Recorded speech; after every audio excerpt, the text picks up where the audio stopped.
بسم الله الرحمن الرحيم يا أيها المزمل قم الليل إلا قليلا نصفه أو انقص منه قليلا أو زد عليه ورتل القرآن ترتيلا إنا سنلقي عليك قولا ثقيلا إن ناشئة الليل هي أشد وطئا وأقوم قيلا إن لك في النهار سبحا طويلا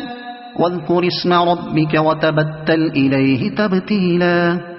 رب المشرق والمغرب لا إله إلا هو فاتخذه وكيلا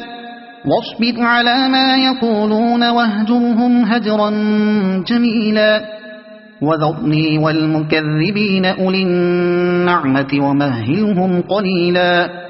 إن لدينا أنكالا وجحيما وطعاما ذا غصة وعذابا أليما يوم ترجف الأرض والجبال وكانت الجبال كثيبا مهيلا إنا أرسلنا إليكم رسولا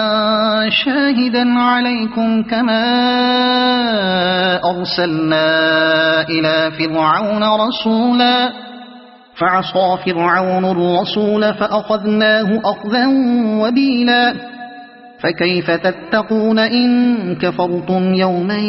يجعل الولدان شيبا السماء منفطر به كان وعده مفعولا إن هذه تذكرة فمن شاء اتخذ إلى ربه سبيلا إن ربك يعلم أنك تقوم أدنى من ثلثي الليل ونصفه وثلثه وطائفة من الذين معك والله يقدر الليل والنهار علم أن لن تحصوه فتاب عليكم فاقرؤوا ما تيسر من القرآن علم أن سيكون منكم مرضى وآخرون يضربون في الأرض يبتغون من فضل الله وآخرون يقاتلون في سبيل الله فاقرؤوا ما تيسر منه وأقيموا الصلاة وآتوا الزكاة وأقرضوا الله قرضا حسنا وما تقدموا لأنفسكم من خير تجدوه عند الله هو خيرا وأعظم أجرا واستغفروا الله إن الله غفور رحيم.